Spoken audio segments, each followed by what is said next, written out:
আমি সবার কাছে হাত জোর করে ক্ষমা প্রার্থনা করছি। আমি আমার ব্যক্তির স্বার্থে কিছু বলি নাই, আমি আমার নিজের দুনিয়ার স্বার্থে কিছু বলি নাই। আপনারা যদি নামাজ না পড়েন আমার কোনো ক্ষতি হবে না, আপনারা যদি সুদ ঘুষ না ছাড়েন আমার কোনো ক্ষতি হবে না। তবে এটা মনে রাখবেন, আমার কোথাও চাকরি ঠিক হয় নাই যে আমি চাকরি ঠিক হয়েছে এজন্য চলে যাচ্ছি, বরং পরিস্থিতির কারণে আমি চলে যাচ্ছি। আমি মনে করি যেই অস্থিরতা, যে উচ্চবাদ্যে গান বাজনা, এর কারণে মানুষ লানত প্রাপ্ত হয়, অভিশপ্ত হয়, আর অভিশপ্ত মানুষ কখনো আল্লাহর প্রিয় হতে পারে না। আমি বলেছি যারা সুদ খায়, যারা সুদ দেয়, যারা সুদের সাক্ষী হয়, যারা সুদের লেখালেখি করে, সবার উপর আল্লাহ রাসূল লানত করেছেন, নাউযুবিল্লাহ। আমি মনে করি বেদাতীদের একটা আঁকড়া মাজার গুলো, আমি এই জন্য মাজারের বিরুদ্ধে কথা বলেছি, আমি এটা হক মনে করেছি, আমি বলেছি সেটা কেবল বেদাতের আঁকড়া মাজার গুলো, আমি এখনো বলছি। আমার উপর একটা অপবাদ দেওয়া হয়েছে, আমি জামাত ইসলাম করি। আমি মিম্বর থেকে স্পষ্ট করেছি, এখনো স্পষ্ট করছি, জামাতের সাথে সাংগঠনিকভাবে আমার কোনো সম্পর্ক নেই। আমি আগেও বলেছি, এখনো বলছি, যারা আমাকে জামাত ট্যাগ দিয়েছেন তারা আল্লাহর রাস্তে আমাকে অপবাদ দেওয়ার গুনাহ করেছেন, বিদায় ইস্তেগফার করেন। ভালো কাজ বিএনপি করুক, আওয়ামী লীগ করুক, জামাত করুক, আমি সবাইকে সাপোর্ট করি। খারাপ কাজ বিএনপি করুক, আওয়ামী লীগ করুক, জামাত করুক, সবার সমালোচনা আমি মিম্বর থেকে আমার ইমানি দায়িত্ব হিসেবে আমি এখান থেকে সমালোচনা করেছি। কুল তাআলাউ নাদউ আবনাআনা ওয়া আবনাআকুম ওয়া নিসাআনা ওয়া নিসাআকুম ওয়া আনফুসানা ওয়া আনফুসাকুম সুম্মা নাবতাহিল ফানাজআল লা'নাতাল্লাহি আলাল কাযিবিন। আলহামদুলিল্লাহ, আল্লাহ তাআলার দরবারে অসংখ্য শুকরিয়া যে আল্লাহ পাক সুবহানাহু ওয়া তাআলা আমাকে আপনাকে জুমার নামাজ আদায় করার উদ্দেশ্যে মসজিদে আসার বসার তৌফিক দান করেছেন। এই জন্য আমরা সবাই শুকরিয়া আদায় করে বলি আলহামদুলিল্লাহ। ইতিপূর্বে আপনারা জেনেছেন, আপনারা শুনেছেন, আজকের এই জুমার মাধ্যমে এই মসজিদকে আমি বিদায় জানাতে যাচ্ছি, এই সমাজ থেকে আমি বিদায় নিতে যাচ্ছি। আসলে প্রতিটি শুরুরই শেষ রয়েছে, প্রতিটি জন্মই মৃত্যুর বার্তা বহন করে, প্রতিটি বসন্তই ঝরা পাতার এক ইঙ্গিত দিয়ে থাকে, প্রতিটি আদির অন্ত রয়েছে, প্রতিটি শুরুর শেষ রয়েছে, প্রতিটি সূচনার সমাপ্তি রয়েছে। এই ক্ষণস্থায়ী দুনিয়া থেকেও আমাদের একদিন বিদায় নিয়ে চিরস্থায়ী পরকালের দিকে যাত্রা করতে হবে। এটা দুনিয়ার সিস্টেম, এটা আল্লাহ তাআলার নিজাম। কেউ কোথাও চিরকাল থাকতে পারে না, কোন মানুষ এই দুনিয়াতে চিরকাল থাকতে পারবে না। ঠিক তদরূপ ভাবে মানুষ চাকরির সুবাদে, ব্যবসার কাজে বিভিন্ন জায়গায় বিভিন্ন সময়, নির্দিষ্ট সময়ের জন্য হয়তোবা তারা সেখানে থাকে, অবস্থান করে, কিন্তু এটা ক্ষণস্থায়ী। রিজিক যতদিন থাকবে ততদিন সে সেখানে থাকবে। যখন রিজিকের মামলা অন্য জায়গায় স্থানান্তর হবে, তাকে ইচ্ছাই হোক অনিচ্ছাই হোক, মহল্লাবাসী তাকে চাক কিংবা মহল্লাবাসী তাকে না চাক, ওই মহল্লা তাকে ত্যাগ করতেই হবে। এক্ষেত্রে বিন্দু পরিমাণও কোনো কম বেশ হওয়ার সুযোগ নেই। তারই সুবাদে আমি 2019 সালের 14ই আগস্ট আপনাদের এখানে ইমামতির দায়িত্ব গ্রহণ করেছিলাম। আল্লাহ চাহে তো আজকে সুন্দর এবং সুচারুরূপে তার সমাপ্তি ঘটবে ইনশাআল্লাহ। আমি এখানে ইমাম হিসাবে এসেছি, আমি আমার সাধ্যমতো ইমামের দায়িত্ব পালন করার চেষ্টা করেছি। গতানুগতিক ইমাম না হয়ে একজন সমাজ সংস্কারক হওয়ার চেষ্টা করেছি।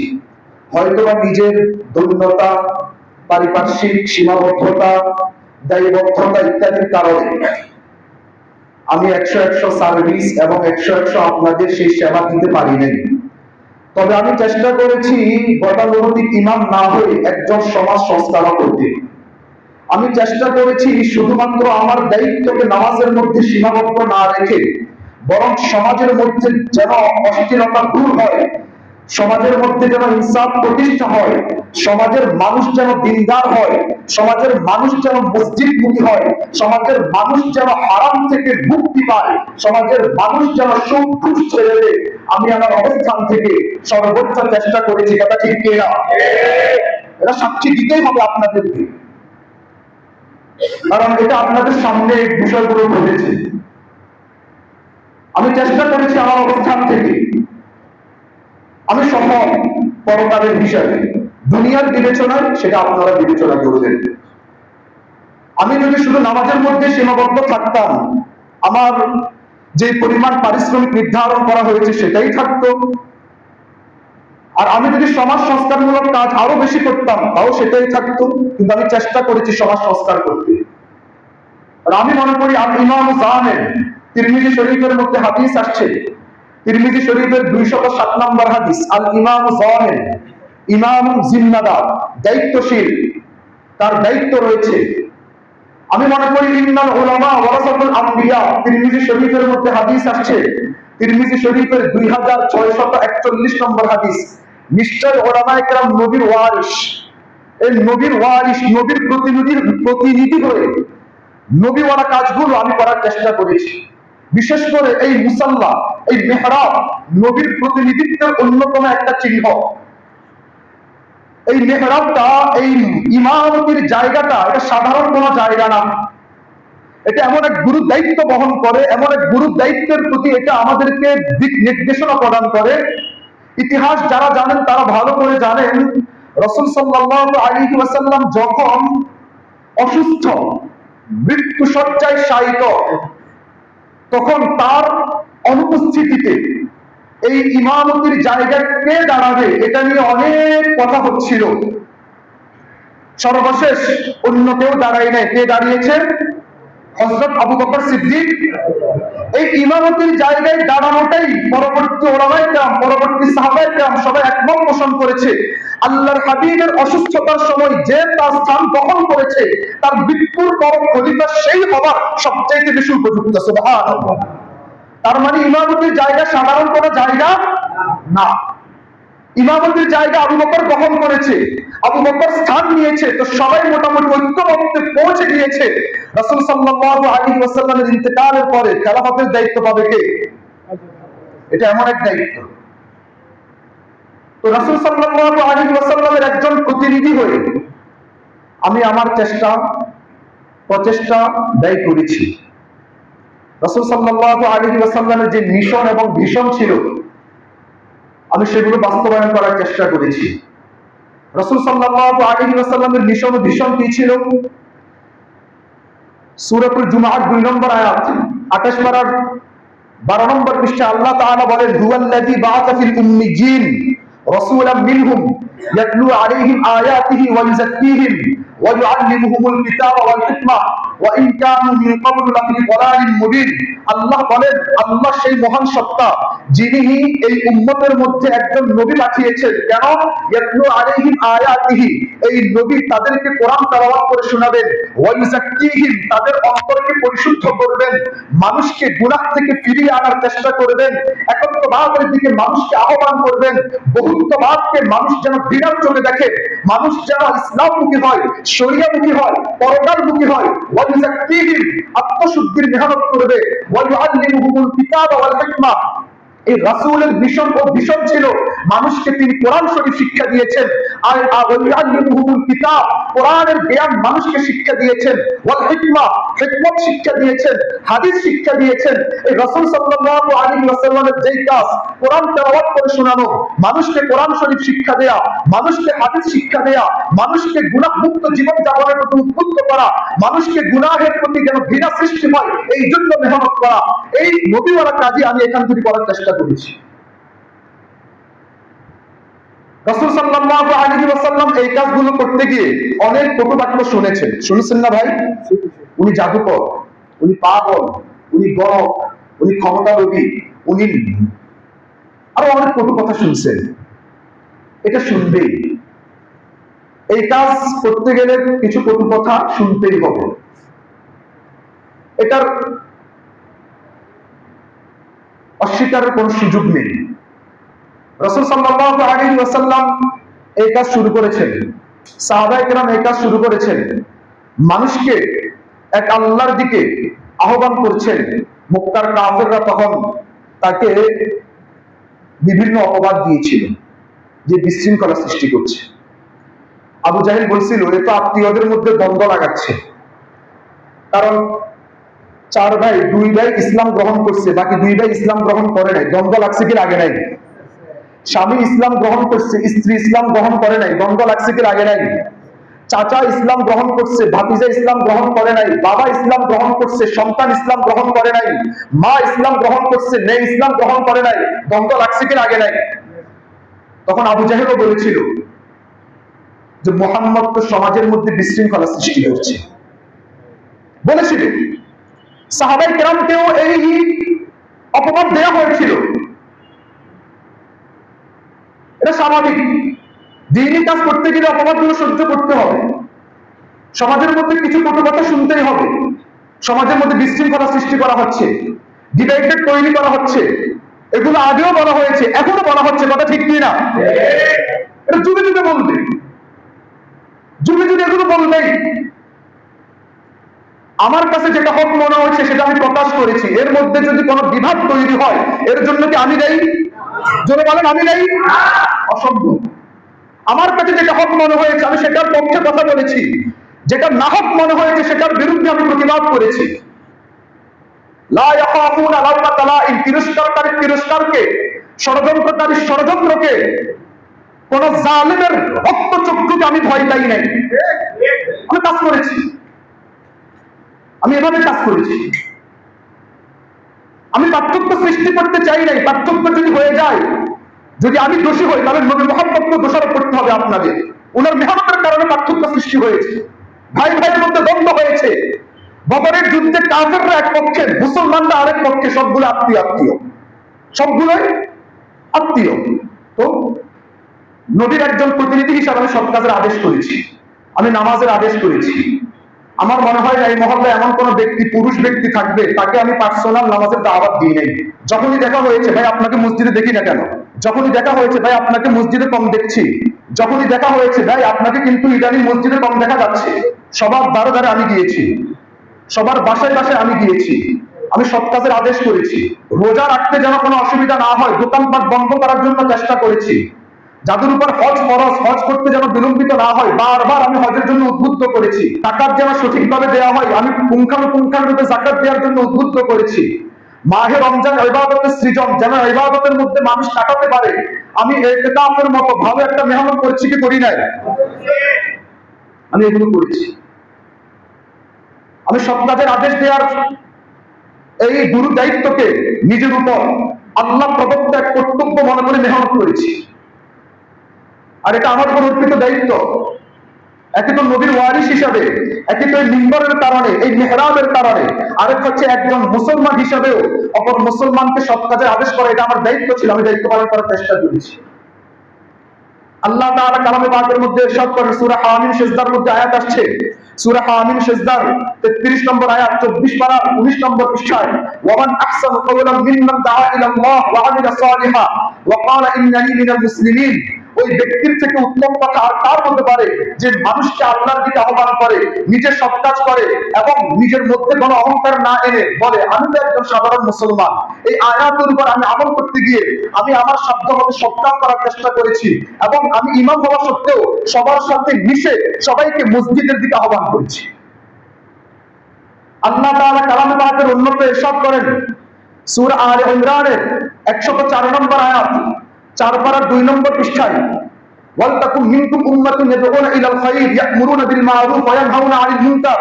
তোমাদের মধ্যে এমন একটি দল থাকা চাই যারা মানুষকে কল্যাণের দিকে আহ্বান করবে, মানুষকে সৎ কাজের আদেশ করবে, অসৎ কাজের নিষেধ করবে। আমিও একটা দল এভাবে গঠন করে চেষ্টা করেছি। কোন যুবক বুঝি না, বৃদ্ধ বুঝি না, কমিটি বুঝি না, সমাজ বুঝি না। আমি বলেছি সবাই আমার সাথে থাকে। কেউ থেকেছে, কেউ থাকে নাই। যারা থেকেছে তারা জিতেছে, যারা থাকতে পারে নাই তারা হয়তো বা দুনিয়ার কিছু সওয়াব থেকে, পরকালীন কিছু সওয়াব থেকে তারা বঞ্চিত হয়েছে। আমিও একটা দল নিয়ে মহল্লা কাজ করার চেষ্টা করেছি। আল্লাহ তাআলা অন্যত্র ইরশাদ করেন, সূরা আলে ইমরানের 110 নম্বর আয়াত, 4 পারা 3 নম্বর পৃষ্ঠায়, কুনতুম খায়রা উম্মাতিন উখরিজাত লিন-নাস তা'মুরুনা বিল মা'রুফ ওয়া তানহাউনা আনিল মুনকার। তোমাদের মধ্যে এমন একটি দল থাকা চাই, তোমরাই শ্রেষ্ঠ উম্মত। কুনতুম খায়রা উম্মাহ, তোমরাই শ্রেষ্ঠ উম্মত। শ্রেষ্ঠত্বের কারণটা কি? উখরিজাত লিন-নাস, মানব জাতির কল্যাণে তোমাদেরকে বের করা হয়েছে। মানব জাতির কল্যাণ কিভাবে করব? তাকে আমি আর্থিক সাপোর্ট দিব, তাকে আমি অন্য কোনোভাবে সহযোগিতা করব। আল্লাহ নিজে ব্যাখ্যা দিচ্ছেন, তা'মুরুনা বিল মা'রুফ, সৎ কাজের আদেশ করবে, ওয়া তানহাউনা আনিল মুনকার, অসৎ কাজ থেকে নিষেধ করবে। এভাবে তুমি মানুষের কল্যাণ করবে। আমিও একজন নাদান উম্মত হিসেবে এই মানুষের কল্যাণ করার সর্বোচ্চ চেষ্টা করেছি। একজন মুমিনের পরিচয়, মানুষ মুমিন অপর মুমিনকে সৎ কাজের আদেশ করবে, অসৎ কাজের নিষেধ করবে। একজন নাদান, একজন একবার ছোট মনের মুমিন হয়ে আমি এই কাজ করার চেষ্টা করেছি। সূরা তাওবার মধ্যে আয়াত আসছে, সূরা তাওবার 71 নম্বর আয়াত, 10 পারা 17 নম্বর পৃষ্ঠায় আল্লাহ তাআলা ইরশাদ করেন, ওয়াল মুমিনুন ওয়াল মুমিনাত বা'দুহুম আউলিয়াউ বা'দ, মুমিনরা পরস্পর ভাই ভাই, ইয়া'মুরুনা বিল মা'রুফ ওয়া ইয়ানহাউনা আনিল মুনকার, তারা মানুষকে সৎ কাজের আদেশ করবে, তারা মানুষকে অসৎ কাজ থেকে বাধা দিবে, ওয়া ইউকিমুনাস সালাত, তারা নামাজ কায়েম করবে, ওয়া ইউতুনাজ যাকাত, তারা যাকাত প্রদান করবে। আমি কাজগুলো একজন মুমিন হিসেবে করার চেষ্টা করেছি এবং আমি মানুষকে অসৎ কাজ থেকে বাধা দিয়েছি। মহল্লায় অশ্লীলতা বন্ধের সর্বোচ্চ চেষ্টা করেছি। আমি মনে করি যে মহল্লায় অশ্লীলতা হয় সেই মহল্লায় আল্লাহর আযাব নাজিল হয়। এটা কোরআনের আয়াত, আমি মনে করলেও নাজিল হবে, মনে না করলেও নাজিল হবে।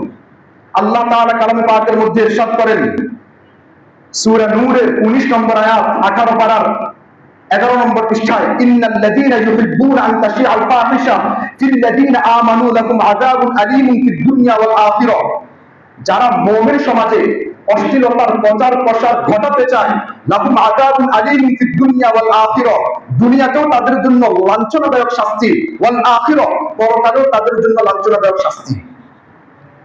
দুনিয়াতে লাঞ্ছনাদায়ক শাস্তি কিভাবে? ধরে নেন তাকে আল্লাহ তাআলা নামাজ পড়া থেকে বঞ্চিত করবেন, এর থেকে বড় শাস্তি আর কিছু হতে পারে? একজন মানুষকে আল্লাহ তার কুদরতি পায়ে সিজদা দেওয়া থেকে বঞ্চিত করেছেন, এর থেকে বড় শাস্তি আর কিছু হতে পারে? তো যেই সমাজের মধ্যে অশ্লীলতার প্রচার প্রসার ঘটে, দেখবেন ওই সমাজের মুসল্লির সংখ্যা কম থাকে। আর যেই সমাজের মধ্যে অশ্লীলতা বন্ধ হয়, ওই সমাজের মধ্যে মুসল্লির সংখ্যা বৃদ্ধি পায়। কথা ঠিক কিনা? আমি চেষ্টা করেছি প্রকাশ্যে গান বাজনা বন্ধ করার জন্য, আমি চেষ্টা করেছি সাকরাইল উৎসবের নামে কোন প্রকার গান বাজনা এই মহল্লা হতে আমি দিই, বিবাহ শাদীতে উচ্চ আওয়াজে কোন ডিজে পার্টি হতে আমি দিই। আমি আমার অবস্থান থেকে চেষ্টা করেছি, আপনারা আমাকে সাপোর্ট দিয়েছেন। আমি মনে করি যেই অশ্লীলতা, যেই উচ্চবাদ্য গান বাজনা, এর কারণে মানুষ লানত প্রাপ্ত হয়, অভিশপ্ত হয়, আর অভিশপ্ত মানুষ কখনো আল্লাহর প্রিয় হতে পারে না।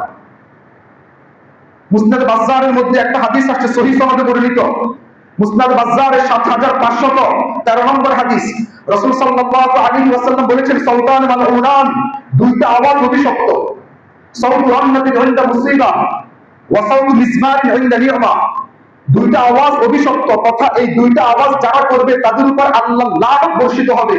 তার মধ্যে একটা আওয়াজ হচ্ছে সাউতু মিসমারিন ইনদা নি'মা, খুশি প্রকাশ করতে গিয়ে গান বাজনার এই আওয়াজ।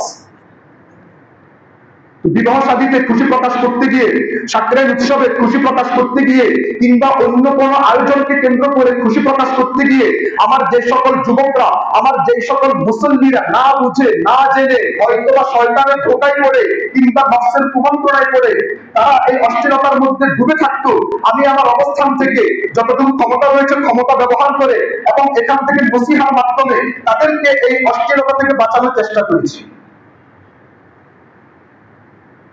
আমি অন্যায়ের নিষেধ করেছি, অসৎ কাজে বাধা দিয়েছি, কোন অন্যায়কে আমি সাপোর্ট দিই নাই।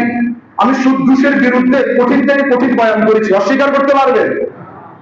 আমি আজকেও বলছি, যারা সুদ খায় তারা কেমন জানি আল্লাহ এবং আল্লাহর রাসূলের সাথে যুদ্ধ ঘোষণা করে। এটা আমার কথা না, কোরআনের কথা। আল্লাহ তাআলা কালামে পাকের মধ্যে ইরশাদ করেন, সূরা বাকারা 279 নম্বর আয়াত, 3 পারা 6 নম্বর পৃষ্ঠায়, মা ইল্লাম তাফআলু ফা'যানু বিহারবিন মিনাল্লাহি ওয়া রাসূলিহি, তোমরা যদি এখনো সুদ থেকে বিরত না থাকো, ফা'যানু বিহারবিন মিনাল্লাহি ওয়া রাসূলিহি, তোমরা আল্লাহ এবং আল্লাহর রাসূলের সাথে যুদ্ধের প্রস্তুতি গ্রহণ করো। এজন্য আমি সুদের বিরুদ্ধে কঠিন থেকে কঠিন বয়ান করেছি। আমি বলেছি যারা সুদ খায়, যারা সুদ দেয়, যারা সুদের সাক্ষী হয়, যারা সুদের লেখালেখি করে, সবার উপর আল্লাহর রাসূল লানত করেছেন, নাউযুবিল্লাহ। বুখারীর মধ্যে হাদিস আসছে, মুসলিমের মধ্যে হাদিস আসছে, মুসলিম শরীফের 3985 নম্বর হাদিস, রাসূল সাল্লাল্লাহু আলাইহি ওয়াসাল্লাম স্পষ্ট ভাষায় বলেছেন, লাআনাল্লাহু আকিলার রিবা ওয়া মুকিলাহু ওয়া কাতিবাহু ওয়া শাহিদাইহি। যারা সুদ খায়, যারা সুদ গ্রহণ করে, যারা সুদের লেখালেখি করে এবং যারা সুদের সাক্ষী থাকে, সবার উপর আল্লাহর লানত। আমি এগুলো বলেছি। আমি বলেছি জেনে শুনে যে ব্যক্তি 1 টাকা সুদের খাবে, কয় টাকা? জোরে বলেন না, কয় টাকা? যে ব্যক্তি জেনে শুনে 1 টাকা সুদের খাবে, এটা 36 বার জিনা করা থেকেও ভয়াবহ অন্যায় হবে। আমি বলেছি এগুলো। মুসনাদে আহমদের মধ্যে সহিহ সনদে বর্ণিত, মুসনাদে আহমদের 22007 নম্বর হাদিস, রাসূল সাল্লাল্লাহু আলাইহি ওয়াসাল্লাম বলেছেন, দিরহাম রিবান ইয়াকুলুহু রাজুল ওয়া হুয়া ইয়ালাম আশাদ্দু মিন 36 জানিয়াতান। জেনে বুঝে সুদের 1 টাকা খাওয়া, মিন 36 জিনাতান, 36 বার জিনা করা থেকেও ভয়াবহ অন্যায়। আমি এগুলো বলেছি। আমি এগুলো বলেছি কারো প্রতি শত্রুতার কারণে নয়, বরং তাদেরকে সুদের প্রতি ঘৃণা সৃষ্টি করার জন্য। কথা ঠিক কি না? কেউ যদি সুদ খায় আমার কোনো লাভ আছে? কেউ যদি সুদ না খায় আমার কোনো লস আছে? না, বরং আমি তো সুদখোরদের টাকা গ্রহণ করা, খাবার গ্রহণ না করা, টাকা গ্রহণ করা থেকে বিরত থাকার সর্বোচ্চ চেষ্টা করেছি। যারা হারাম ইনকাম করে তাদের ইনকাম থেকে আমি নাস্তা না করার সর্বোচ্চ চেষ্টা করেছি। আমার তো কোনো ফায়দা নেই। আমি একজন নবীর ওয়ারিস হিসাবে আমি দায়িত্ব মনে করে এগুলো করেছি। আমি বলেছি সুনান ইবনে মাজার হাদিসকে সামনে রেখে, সুনান ইবনে মাজার মধ্যে হাদিস আসছে সহিহ সনদে বর্ণিত 2274 নম্বর হাদিস, আর রিবা সাবউনা হুবান আইসারুহা আইনা ইনতিহারুল উম্মাহ। সুদের 70টার মতো গুনাহ আছে। কয়টা? 70টা। আইসারুহা, সবচেয়ে নিম্নমানের গুনাহ, আইনা ইনতিহারুল উম্মাহ, নিজের মায়ের সাথে জিনা করা। সবচেয়ে নিম্নমানের গুনাহ কি? নিজের মায়ের সাথে। আর জেনে শুনে 1 টাকা সুদের খাবার 36 বার জিনা করা থেকেও, যেই লোকটা 36 বার জিনা করে, যেই লোকটা নিজের মায়ের সাথে জিনা করে, ওই লোকটা কি আমাদের কাছে খুবই সম্মানিত না ঘৃণিত? সুতরাং সুদখোর আমাদের কাছে এমন ঘৃণিত। কথা ঠিক কি না? মনে রাখতে হবে আমাদের। এটা কোরআনের কথা, হাদিসের কথা। আমি বলেছি অসৎ কাজে নিষেধ করতে গিয়ে শিরকের পর সবচেয়ে ভয়াবহ অন্যায় হচ্ছে বেদাত করা। কি করা? জোরে বলেন না, কি করা? বেদাত। আমি বেদাত মুক্ত সুন্নাহ সমর্থিত পন্থায় মসজিদ পরিচালনা করার চেষ্টা করেছি এবং বেদাতীদেরকে আমি কঠিন থেকে কঠিন ভাবে জবাব দেওয়ার চেষ্টা করেছি। মুসলিম শরীফের মধ্যে একটা হাদিস আসছে, মুসলিম শরীফের 5018 নম্বর হাদিস, রাসূল সাল্লাল্লাহু আলাইহি ওয়াসাল্লাম ইরশাদ করেছেন, লাআনাল্লাহু মান আওয়া মুহদিসা। যারা বেদাতীদেরকে আশ্রয় দেয় তাদের প্রতি আল্লাহর লানত। কোন কিতাবের হাদিস? মুসলিম শরীফের 5018 নম্বর হাদিস। আল হাদিস অ্যাপস খুলে দেখেন।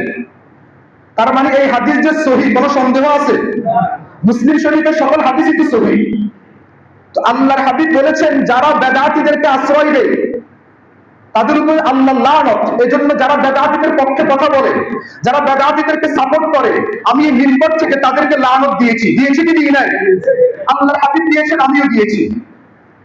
এবং আমি মনে করি বেদাতীদের একটা আঁকড়া মাজারগুলো। আমি এই জন্য মাজারের বিরুদ্ধে কথা বলেছি। আমি এটাকে হক মনে করেছি, আমি বলেছি, আমি হক মনে করেছি, ব্যাস। আমি এখনো বলছি শিরক এবং বেদাতের আঁকড়া মাজারগুলো, আমি এখনো বলছি। সমস্যা তো নেই। আমি অসৎ কাজের নিষেধ করেছি। আমি আমার গুরু দায়িত্ব পালন করার চেষ্টা করেছি ভাই, কিন্তু দেখলাম এই গুরু দায়িত্ব পালন করতে গিয়ে কিছু সমস্যার সম্মুখীন হচ্ছি। ব্যক্তিগত কিছু কারণ সামনে চলে আসছে, পারিপার্শ্বিক কিছু পরিস্থিতি তৈরি হয়েছে। এই জন্য আমি চিন্তা করলাম দিনের কাজ আমাকে যে নোয়াখালীর পট্টিতেই করতে হবে, এটা তো আমার উপর জরুরি। আমি অন্য জায়গায় গিয়ে করি, সমস্যা তো নাই। এতদিন এখানে আমার মহল ছিল, সুযোগ ছিল, এখানে করেছি। এখন আমি অন্য জায়গায় করি। এই জন্য আমি এখান থেকে ইস্তফা দিয়েছি। এটাই, আর কোনো কারণ নেই। বাস পারিপার্শ্বিক কিছু পরিস্থিতি তৈরি হয়েছে। আমি দেখতেছি সৎ কাজের আদেশ অসৎ কাজের নিষেধ করতে কিছু বাধার সম্মুখীন হচ্ছি। আমি চিন্তা করলাম আমি অন্য জায়গাতে এই কাজগুলো করতে পারি। আমাকে যে এখানেই করতে হবে তা তো জরুরি। মক্কাতে করেছে, মক্কাতে ঠিক মতো করতে পারে নাই। মদিনে হিজরত করছে কি করে নাই? আমি ঢাকা থেকে নোয়াখালী হিজরত করলাম, সমস্যাটা কোথায়? সমস্যা তো নেই, সমস্যা তো নেই এখানে। তবে আমার উপর কিছু আরোপিত অপবাদ দেওয়া হয়েছে, আমি সেগুলো স্পষ্ট করার চেষ্টা করছি আপনাদের সামনে। আমার উপর একটা অপবাদ দেওয়া হয়েছে, আমি জামাত ইসলাম করি। এখানে অনেক অনেক আইনের লোক আছেন, উকিল আছেন, উকিলের মুহুরি ছিলেন এমন লোক আছেন, অনেক শিক্ষিত মহল আছেন। জামাত ইসলাম এই দেশের একটা বৈধ দল কিনা ভাই? সাংবিধানিকভাবে একটা বৈধ দল কিনা, নাকি নিষিদ্ধ সংগঠন?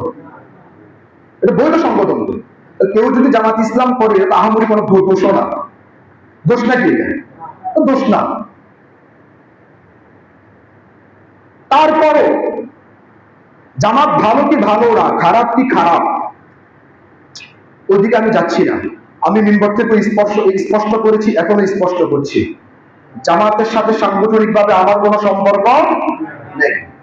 আমি আগেও বলেছি, এখনো বলছি, যারা আমাকে জামাত ট্যাগ দিয়েছেন তারা আল্লাহর রাস্তে আমাকে অপবাদ দেওয়ার গুনাহ করেছেন, বিদায় ইস্তেগফার করেন। আমি জামাত ইসলাম সাংগঠন করি না। ভালো কাজ বিএনপি করুক, আওয়ামী লীগ করুক, জামাত করুক, আমি সবাইকে সাপোর্ট করি। খারাপ কাজ বিএনপি করুক, আওয়ামী লীগ করুক, জামাত করুক, সবার সমালোচনা আমি মিম্বর থেকে আমার ইমানি দায়িত্ব হিসেবে আমি এখান থেকে সমালোচনা করেছি। এরপরও যারা বলছেন আমি জামাত ইসলাম করি, তাদের প্রতি আমার একটা আবদার থাকবে, আসেন আমরা মুবাহালা করি। কি করি আমরা? এটা কোরআনের একটা বিধান, সূরা আলে ইমরানের মধ্যে আসছে। সূরা আলে ইমরানের সম্ভবত 61 নম্বর আয়াত, 3 পারা 16 নম্বর পৃষ্ঠায়। কুল তাআলাউ নাদউ আবনানা ওয়া আবনাকুম ওয়া নিসাআনা ওয়া নিসাআকুম ওয়া আনফুসানা ওয়া আনফুসাকুম থুম্মা নাবতাহিল ফানাজআল লা'নাতাল্লাহি আলাল কাযিবিন। নবী করিম সাল্লাল্লাহু আলাইহি ওয়াসাল্লাম যখন খ্রিস্টানদেরকে দাওয়াত দিলেন, ঘটনা অনেক লম্বা, সেই দিকে যাব না। এক পর্যায়ে তারা খুব ঝগড়া বিবাদ করছিল। আল্লাহর হাবিবকে তখন আল্লাহ তাআলা বলেছেন, আপনি তাদেরকে বলে দেন, এতই যদি তোমরা ঝগড়া বিবাদ করতে চাও, আসো আমরা মুবাহালা করি। আবনাআনা ওয়া আবনাকুম, তোমাদের সন্তানদেরকেও ডাকো, আমি আমার সন্তানদেরকে ডাকি। এমনকি হুজুর সাল্লাল্লাহু আলাইহি ওয়াসাল্লাম তখন আলী রাদিয়াল্লাহু তাআলা আনহু, ফাতিমা রাদিয়াল্লাহু তাআলা আনহা, হাসান হুসাইন রাদিয়াল্লাহু আনহুকে নিয়ে এসেছেন। তোমরা তোমাদের স্ত্রীদেরকে ডাকো, আমি আমার স্ত্রীদেরকে ডাকি, এবং তোমরাও উপস্থিত হও, আমি উপস্থিত হই। সুম্মা নাবতাহিল, আল্লাহর কাছে আমরা কায়মানবাকে দোয়া করি, ফানাজআল লা'নাতাল্লাহি আলাল কাযিবিন, হে আল্লাহ আপনি মিথ্যুকদের উপর আপনার লানত বর্ষণ করেন। আমি এখন মুবাহালা করছি। আমি যদি সাংগঠনিকভাবে, আমি আবারও বলছি, জামাত ইসলাম খারাপ কি খারাপ, ভালো কি ভালো, সেদিকে আমি যাচ্ছি না। কিন্তু আমি সাংগঠনিকভাবে জামাত ইসলাম না করা সত্ত্বেও যারা আমাকে জামাত ইসলাম করি বলে অপবাদ দিয়েছেন, বিভিন্নভাবে আমাকে অভিযুক্ত করেছেন, আমি আল্লাহর কাছে দোয়া করি, আল্লাহ আপনি তাদের উপর লানত বর্ষণ করেন, সবাই আমিন। আর আমি যদি জামাত ইসলাম করে থাকি, হে আল্লাহ পৃথিবীর বালকণার সম পরিমাণ আপনি আমার উপর লানত বর্ষণ করেন, সবাই আমিন। এটা মুবাহালা, কোরআনের কথা। আমি চ্যালেঞ্জ করলাম, কেউ যদি মুবাহালা করতে চান ভিন্নভাবে আসেন।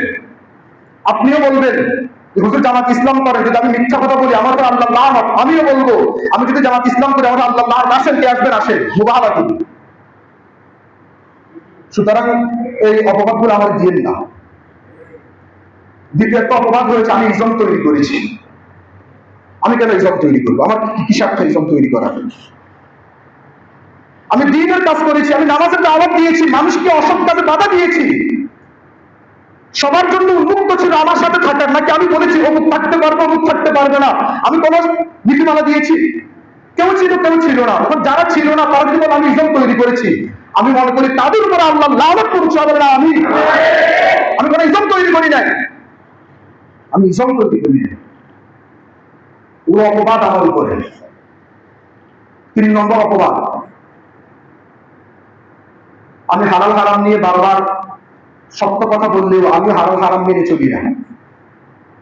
তার একটা উদাহরণ দেওয়া হয়েছে, ঈদের সময় যে ঘন টাকা উঠায় সে টাকা তো আমিও গ্রহণ করি। ঘন ইফতারের বিরুদ্ধে কথা বললেও ঘন টাকা কেন আমি গ্রহণ করি? কিন্তু একটা কথা আসছে। প্রথম কথা হচ্ছে, ঈদের নামাজের পরে যে টাকা আপনারা আমাকে দেন, এটা আমার পারিশ্রমিক, আমার ঈদের নামাজের হাদিয়া। এটা আমার উপর দয়া না, এটা পারিশ্রমিক। পারিশ্রমিক আপনারা কোন জায়গা থেকে দিবেন সেটা আপনাদের বুঝ, আমার জন্য নেওয়া বৈধ। আর গণ ইফতার বিষয়টা এরকম না, আমি বলেছি ওগুলো খাওয়া ঠিক হবে না, আমি এখনো বলছি। এরপরও কিছু কথা এতদিন আড়ালে ছিল, আজকে প্রকাশ করছি। ঈদের নামাজের পরবর্তী যে হাদিয়া আপনারা আমাকে দেন, এটা আমি 3 ভাগ করি। 3 ভাগ করে 2 ভাগ আমি খরচ করি, আমি 1 ভাগ আল্লাহর রাস্তায় সদকা করি। বুঝছেন কথা? এমনকি মৃত ব্যক্তি কেন্দ্রিক যত দোয়া আমি করেছি, কোনো টাকা আমি আমার এই ব্যাগে ঢুকাই নাই, সবগুলো আমি সদকা করে দিয়েছি। আমি হালাল হারামের বিরুদ্ধে এত কঠিন ভাবে কথা বলি না, প্রথমে নিজে মানার চেষ্টা করেছি, তারপরে এত কঠিন ভাবে কথা বলেছি। মৃত ব্যক্তি কেন্দ্রিক যত দোয়া আমি করেছি, আমার মাযহাব, আমার আকীদা, আমার মাসআলা বলে মৃত ব্যক্তি কেন্দ্রিক দোয়া করেও টাকা দেওয়া জায়েজ নেই। এই জন্য আমি টাকার জন্য আলাদা একটা ফান্ড করেছি, ওয়াজিবুত তাসাদ্দুক ফান্ড। আমি সব টাকা ওইখানে রাখতাম, ওই টাকা থেকে আমি গরিব মিসকিনকে দান করেছি, আমি এগুলো খাই নেই। সুতরাং আমি হারামের বিরুদ্ধে বলে হারাম খাচ্ছি, এই অপবাদ আমাকে দিয়ে নামে। আমি চেষ্টা করি হালাল হারাম মেনে চলতে। আরেকটি কথা আপনাদের সামনে বলি, আমি এই মহল্লা সংস্কারের জন্য অসহায় অনাথ ব্যক্তিদের সাহায্য করার আপ্রাণ চেষ্টা করেছি। এটা আপনারা জানেন হয়তো বলেনি। যখনই কোনো মানুষ বিপদে পড়তো, আমি চেষ্টা করতাম তাদের জন্য একটা ফান্ড গঠন করতে। বিগত এই 2-3 মাসেও প্রায় 2 লক্ষের উপরে আমরা মানুষকে অনুদান দিয়েছি, সবাই মিলে আপনাদের টাকায়। আমি তো আমার পকেট থেকে টাকা দিচ্ছি না। আমি মনে করি মান কানা ফি হাজাতি আখি কানা আল্লাহু ফি হাজাতিহি। বুখারী শরীফের মধ্যে হাদিস আসছে, বুখারী শরীফের 2442 নম্বর হাদিস, যে ব্যক্তি আল্লাহ তাআলার প্রয়োজন পূরণ, যে ব্যক্তি কোন আল্লাহর বান্দার প্রয়োজন পূরণ করবে, স্বয়ং আল্লাহ তাআলা তার প্রয়োজনকে পুরো করে দিবেন। সুবহানাল্লাহ। আমি মনে করি বুখারীর হাদিস 2442 নম্বর, মান ফাররাজা আন মুসলিমিন কুরবাতান ফাররাজা আল্লাহু আনহু কুরবাতান মিন কুরবাতি ইয়াউমিল কিয়ামাহ। যে ব্যক্তি কোন মুসলমান ভাইয়ের দুঃখ কষ্ট দূর করে দিবে, আল্লাহ তাআলাও তার দুঃখ কষ্ট দূর করে দিবে। আমি এজন্য মানুষকে সহযোগিতা করার জন্য বিভিন্ন ফান্ড করতাম, বিভিন্ন প্রজেক্ট হাতে নিতাম। সর্বশেষ একজন ভাইয়ের মা অসুস্থ ছিল, আমরা তাকে 1 লাখ প্লাস টাকা অনুদান দিয়েছি এই রমজানের আগ পরে। একজন ভাই অ্যাক্সিডেন্ট করেছে, তাকে আমরা 93,000 টাকা অনুদান দিয়েছি। এবং আমাদের 3টা প্রজেক্ট এখন আমাদের হাতে রয়েছে। আমি যেহেতু চলে যাচ্ছি, বলে যাচ্ছি আপনাদেরকে প্রজেক্টগুলো চালিয়ে নেবেন। 1 নম্বর প্রজেক্ট হচ্ছে, একজন ভাই অ্যাক্সিডেন্ট করেছে, সিএনজি ড্রাইভার, তার একটা অটো রিক্সা দরকার। এখানে লক্ষ টাকার মতো লাগবে, এখন আমাদের টাকা আসে নাই। আরেকজন ভাইয়ের ছেলে অসুস্থ, পঙ্গু, তার জন্য একটা হুইল চেয়ার লাগবে, 30-40 হাজার টাকা দামের এগুলো। এই 2টা কাজ সমাধান করতে এখন আমাদের প্রায় 75 থেকে 80 হাজার টাকা প্রয়োজন। আপনাদের প্রতি আমি সর্বশেষ আবদার করে গেলাম, আপনারা এই খাতে ব্যয় করার চেষ্টা করবেন ইনশাআল্লাহ। কি বলেন ইনশাআল্লাহ? তৃতীয় আরেকটা কাজ আমরা হাতে নেওয়ার চেষ্টা করেছিলাম। অনেকেই পেরেশানিতে থাকে, যখন কোনো মৃত ব্যক্তি মারা যায়, কাফনের কাপড় কোথা থেকে নিবে না নিবে ইত্যাদি পেরেশানি থাকে, অনেকে নিতে পারে না, খুব অসহায়। যারা অসহায় কাপড়ের কাপড় ক্রয় করতে পারে না, তাদের জন্য আমরা কাফনের কাপড় ব্যবস্থা রাখবো, সেখান থেকে লিল্লাহি তাদেরকে আমরা কাফনের কাপড় দিব ইনশাআল্লাহ। এটাও আমাদের পরবর্তী পদক্ষেপ ছিল, কিন্তু আল্লাহ তাআলা ভিন্ন বিচার করেছেন, ভিন্ন সিদ্ধান্ত দিয়েছেন, এজন্য আমি হয়তো এখানে থাকছি না। তবে আজকের এই মেহরাব থেকে আমি ঘোষণা দিচ্ছি, মিম্বর থেকে ঘোষণা দিচ্ছি, এই প্রজেক্টটাও যারা হাতে নেওয়ার আপনারা হাতে নেন, যারা হাতে নেওয়ার আপনারা হাতে নেন। কাপড়ের কাপড় কিছু সংগ্রহ করে রাখেন, ধনীদেরকে না, শুধুমাত্র যারা দরিদ্র তাদেরকে সহযোগিতা করবেন। আমি এই সর্বশেষ এখান থেকে ঘোষণা দিচ্ছি, ওই প্রজেক্টের জন্য 1000 টাকা আমি দান করবো ইনশাআল্লাহ। এটাকে আমি চালু করে দিলাম, আপনারা চালু রাখেন।